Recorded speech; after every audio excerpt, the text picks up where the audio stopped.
Hello, educators of Virginia, and welcome to another episode of Deeper Insights, VASCD's podcast channel that takes really great people with really great ideas and goes as deep as we possibly can in about 30 minutes. I have the proud privilege of sitting down with Allison Rodman today.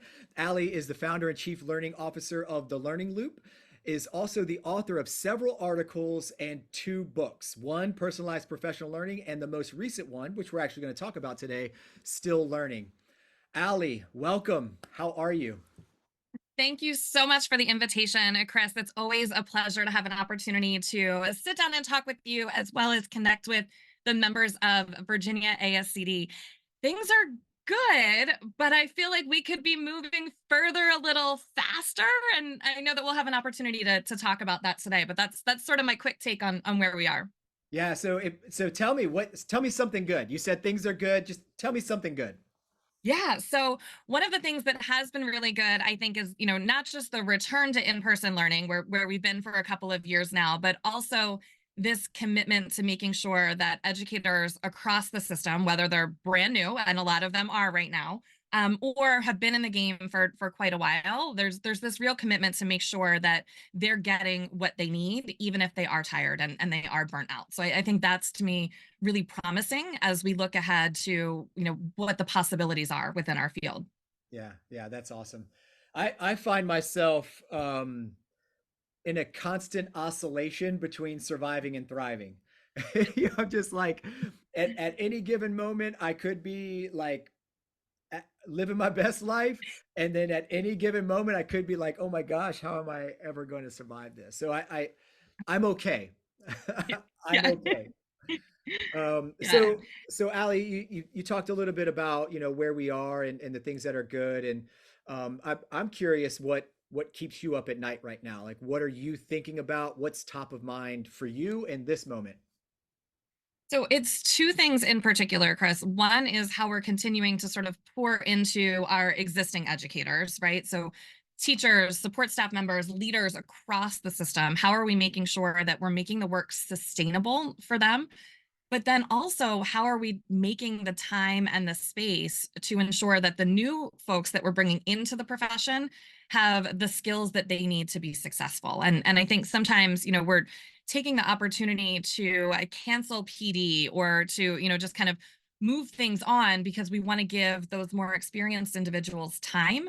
But in doing so, we're forgetting that we've got a number of individuals in our field right now due to staff turnover that are new at this and need some more support and some skill building along the way beyond just peer-to-peer collaboration. Well, and I think too, just to kind of, I don't know if I want to call it pile on, but to Yeah.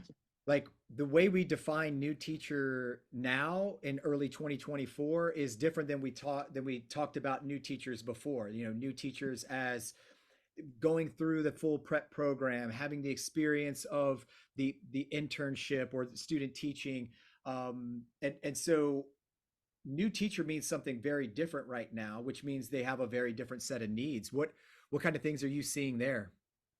I love that you highlighted that point because, throughout the conference circuit this past fall, and this as much as anyone, there's the learning that happens in the sessions, and then there's all the discussion and the learning and collaboration that happens outside the sessions.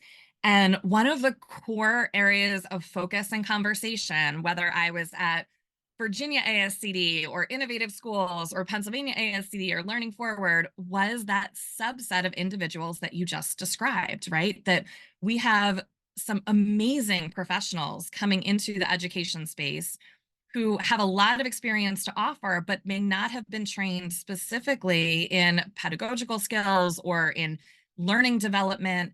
And there's a big learning curve there, right? To be able to kind of fill some of those gaps. But in doing so, one of the things that many of our systems and schools are overlooking is the other types of experience that those professionals bring to the space. So I think traditionally we have approached that quote unquote new teacher in our training mechanisms and modules as someone who is also new to the workplace, who had gone through either a traditional or non-traditional 4-ish year teacher preparation program, is, quite possibly in their early 20s coming into the field And this is, for many of them, their first professional experience. We can't say that anymore. We're recruiting some amazing individuals into the space who need a different type of training, but who also need for us to recognize the non-education skills that they bring, right? And that passion. And I think we're overlooking that in this moment.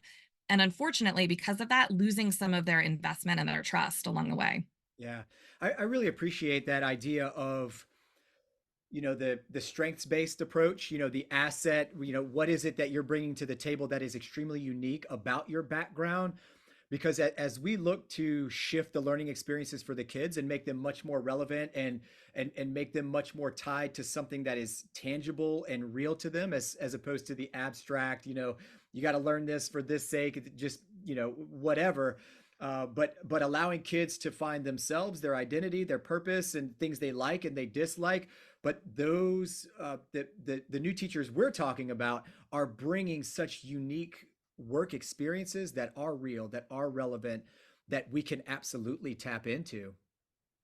And for the first time, I don't, you know, perhaps across the history of education, we're seeing individuals reach out and say, number one, we have a higher volume of new teacher needs to meet in induction programs than we've ever had before. So for some schools, they just can't manage that locally, right? Even some districts are looking to outsource some of that because of no other reason than sheer volume.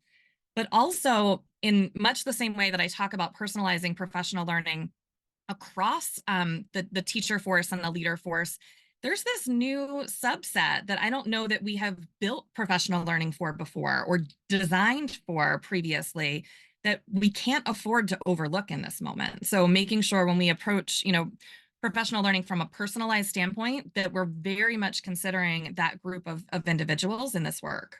Yeah.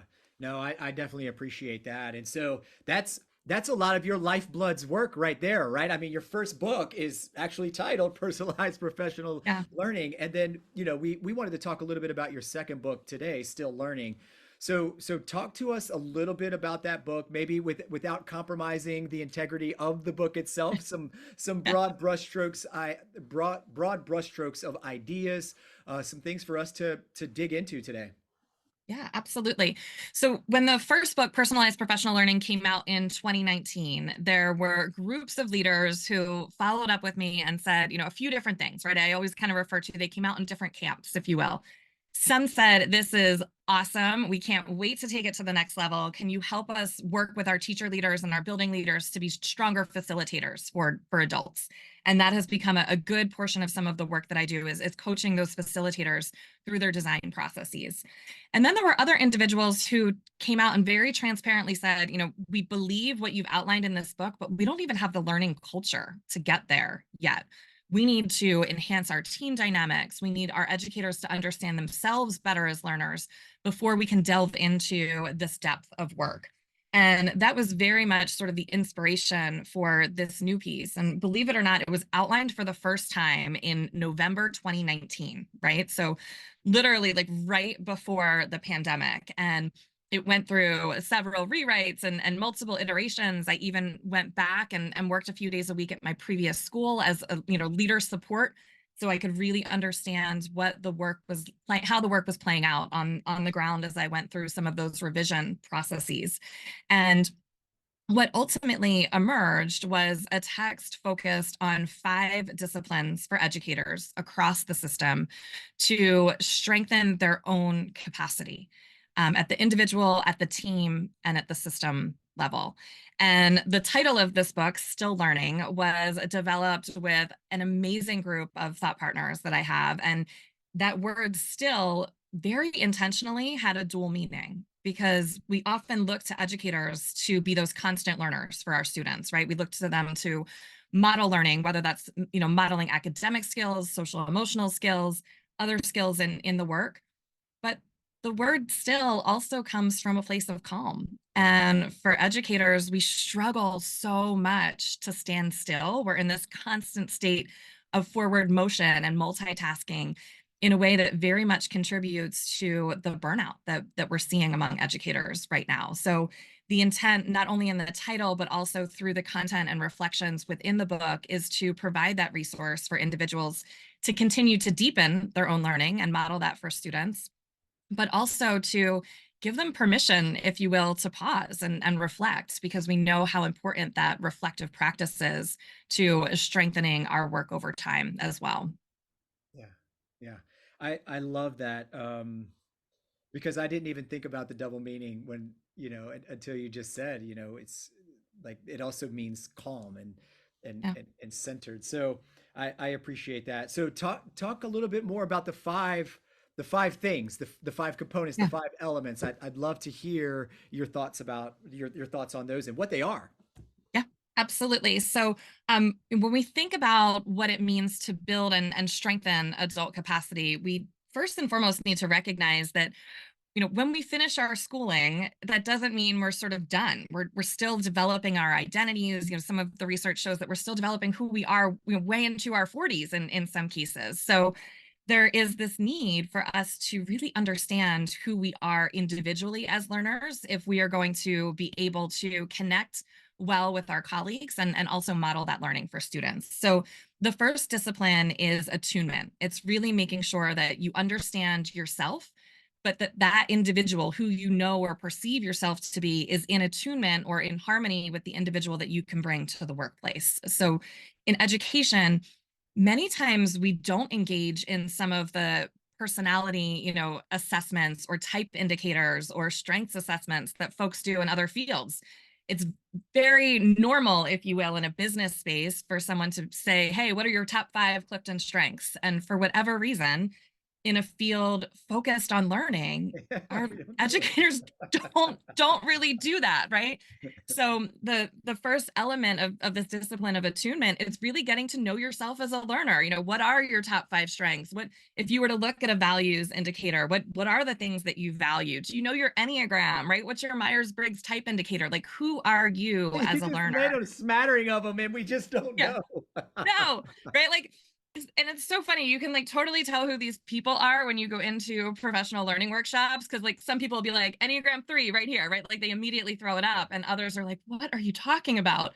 But that's an important part of the work is knowing who you are and what motivates you and what drives you to continue developing. And then once you have a sense of that, moving forward to the discipline of alignment. And this is the one that I will say educators struggle with the most. As a matter of fact, I facilitated a session specifically on this discipline at the Virginia ASCD conference. And so many folks, walked away and they were like, oh, that's what I needed in this moment. But when we talk to educators about what your purpose is, what your goals are, will often say, well, it's the students. That's what gets me out of bed in the morning. And while that's certainly honorable, it doesn't always help us develop that sense of fulfillment over time, because it's hard to measure and it's kind of sticky, and it just doesn't, really give us that sense of self-efficacy and forward progress that a very concrete goal might do. So then I think we moved over into this place of student growth, indicators and things of that nature. But we also have a responsibility to set some personal and professional goals for ourselves. So, this discipline of alignment walks educators through really strong goal setting processes and what that looks like, not only at the 10-year plan, but also at the annual, the quarterly, and the weekly levels. And then gives them some real tools through time blocking and accountability partners and prioritization strategies to ensure that their day-to-day practice aligns with that purpose, that the steps that they're taking aren't just things that are driven by their inbox, but instead, are really intentional actions that are going to move the needle on the personal and professional goals that they've set. Because I tell educators all the time, I don't want you for the short game, right? I don't want you to be able to check off that list that you turned in these 17 papers and your 2 lesson plans. We've got to think about what's going to bring you fulfillment for the long game. And until we're tending to that work at the systems, the team, and the individual level, we're going to continue to lose educators. So that's the first 2 disciplines, kind of attunement and alignment. And then we shift there from the individual space to more of the team space. But I want to pause, Chris, and give you a chance if you have follow-up questions or components you want me to dig into a little bit more deeply there. No, I love that, and I think what I appreciate is that you start with self. right? Like, who am I, and is it attuned with who I can be in this space, especially in a field that is so giving to others, of self to others.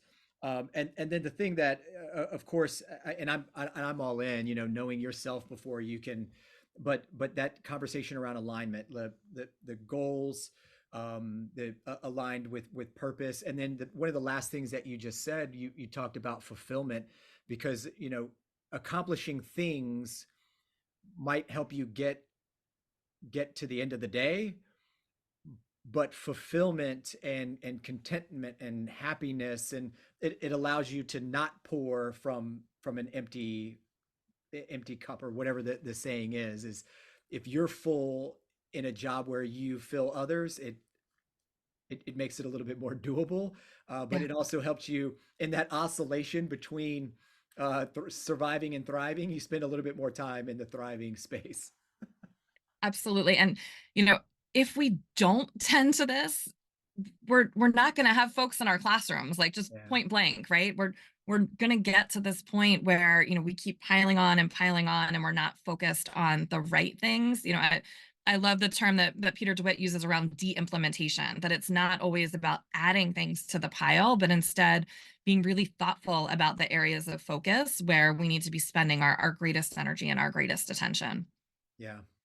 When you and I talked before, we talked about a lot about what I think is getting ready to come up, and the space and the environment and the system. So I am ready to hear the next disciplines as we shift from individual to team and eventually system.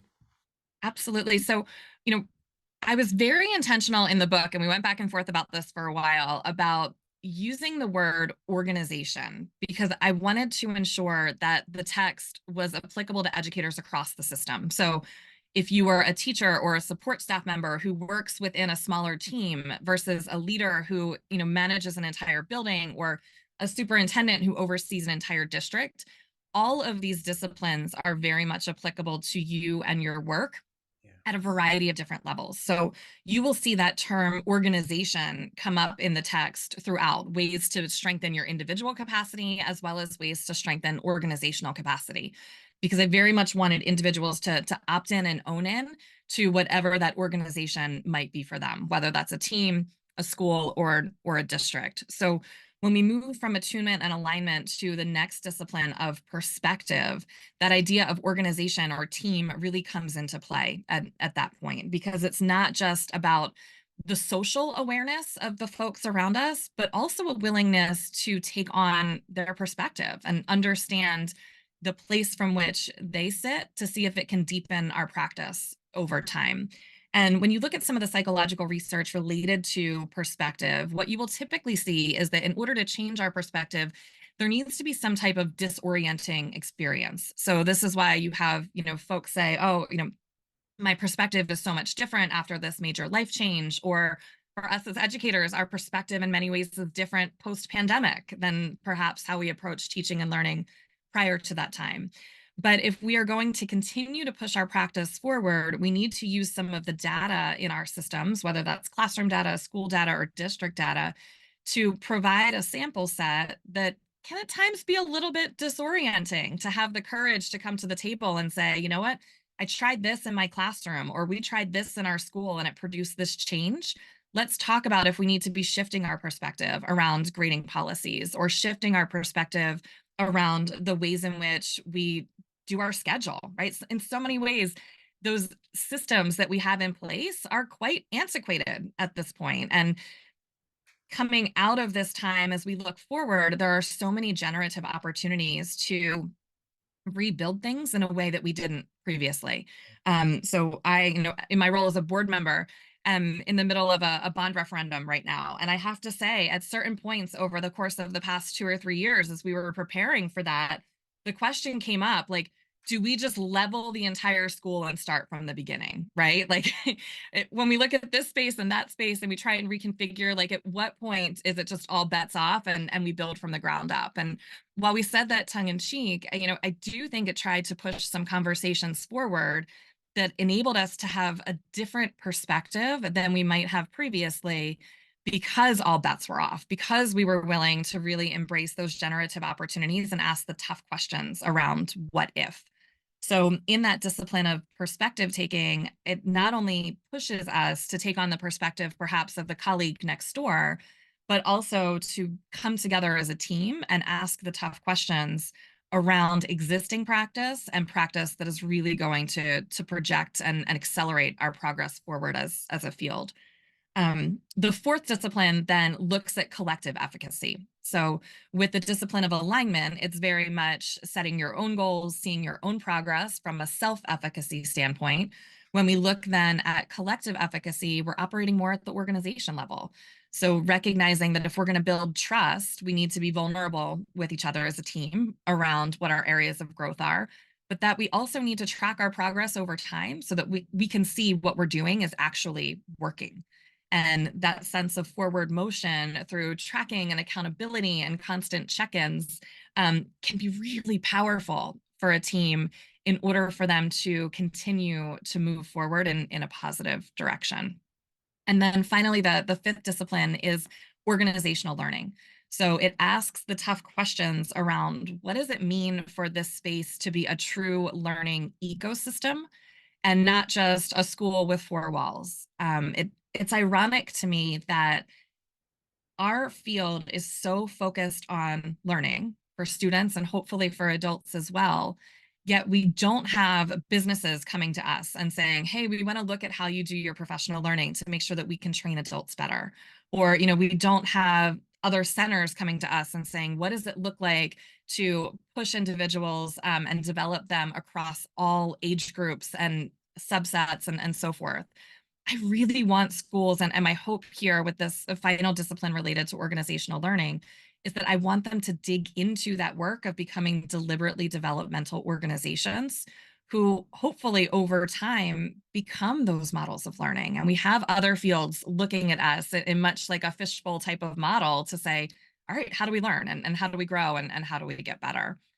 So I know that's a lot of sort of big picture thinking, and I dig much more deeply into different protocols and reflection prompts within the text, but that sort of outlines the key disciplines of how the different chapters unfold. Yeah, that last thing you talked about, the irony is not lost on me that the field of education is struggling with figuring out how to be a learning organization. Yeah, it's so true and so discomforting at the same time, right? Yeah.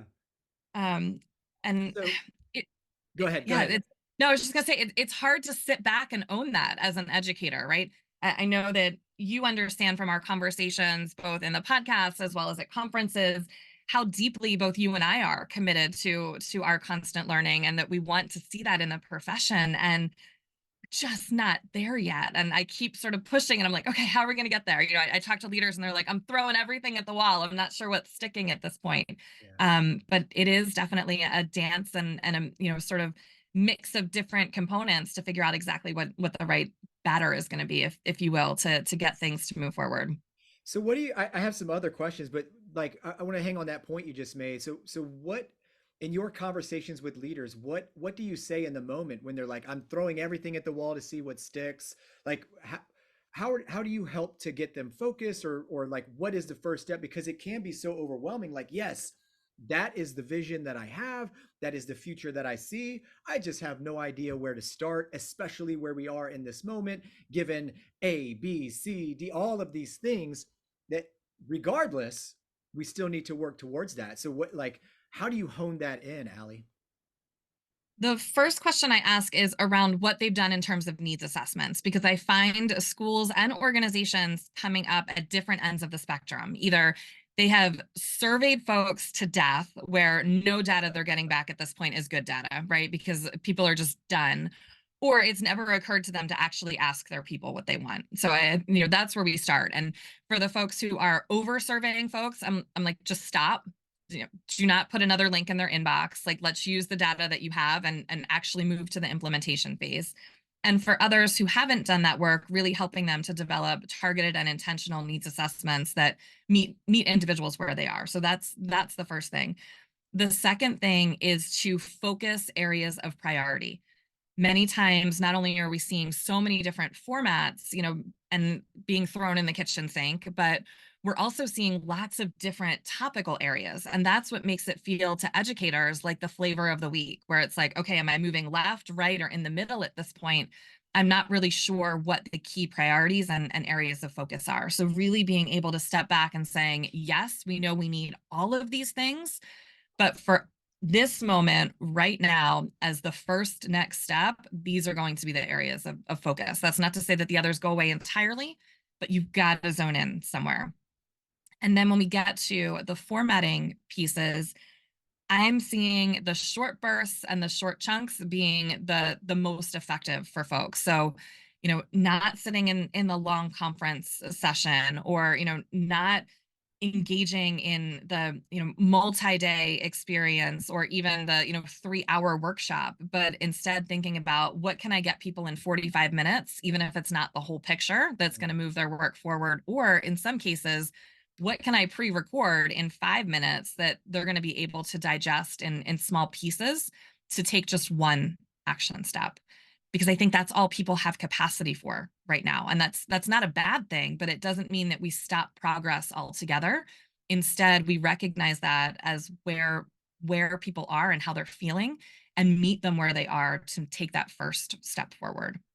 Yeah, and I appreciate you like practicing what you write about is, this idea of perspective taking. When you talked about that discipline, questioning why we do things, and now that we can take a perspective of different things, because okay, these are not effective. Not only are they not what folks are asking for or what they seem to need, but the capacity to do is like, okay, I'll shift. I love the idea of, and you just reminded me to come back to the idea of bite-sized, where an organization that serves the state, we think about the big large chunks, but things that don't have to be live and like real Mhm. time, and things that don't have to be more than 5 minutes, but can still have some type of meaningful impact. So I definitely appreciate you coming back to that. We're surprisingly like almost at 30 minutes. So, but there's a question that I want to ask because it's the thing that's been burning on my mind. And when I talk to teachers and leaders, the theme that comes up, and they don't say these words, but it's just what I've synthesized. And I think you and I have actually talked about this, but I'd love to have it as part of this episode. It goes. You gave the example of you serving as a board member for your local Mhm. school district, and you gave the bond referendum. Do we wipe it out and start from scratch, or do we try to remix it? What what I'm seeing is that there in 2024 now, there there are new problems, right? Like learning gaps, different, where kids are arriving in terms of like behavior, attitudes towards school, et cetera, et cetera. Like the parent engagement, whether it's not there or if it's like very, very engaged.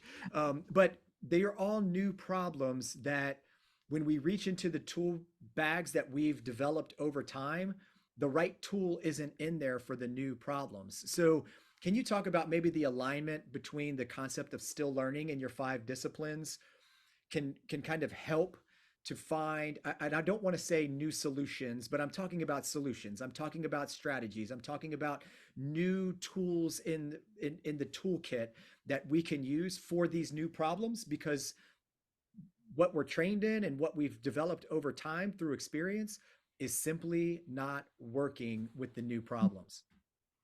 So one of the things that I'm really proud of, and ASCD was amazing to partner with in this particular work, Chris, is that the book isn't static. So embedded within the book, you will find a QR code to each chapter that then links to my website with a number of different tools that are downloadable, editable PDFs that folks can access.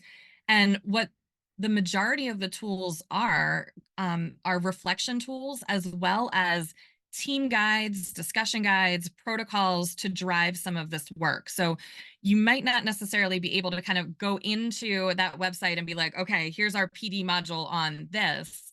But what you will find are tools to guide the conversation and to have that tough dialogue to be able to then say, you know what? this was the problem then, this is the problem now, and this is what we need to co-develop as a team in order to meet that new challenge. And my hope is that as educators continue to engage in this work and as we continue to evolve and move forward, that then becomes a dynamic resource that we can collectively add to together to be able to say, you know what, this protocol was great, that one was even better, let's add it to the mix. So I'm really excited about, the book and that subset of resources that it provides, because it's not just about reading the words or understanding the concepts on the page, but instead gives you the tools to literally walk into that team meeting the next day and have that tough conversation. Awesome. Well, Allie, I am going to cut off our conversation, but I do want to, give you a chance to, if you had a parting shot or anything that you wanted to say, as we sign off on this episode, to really give you the last word.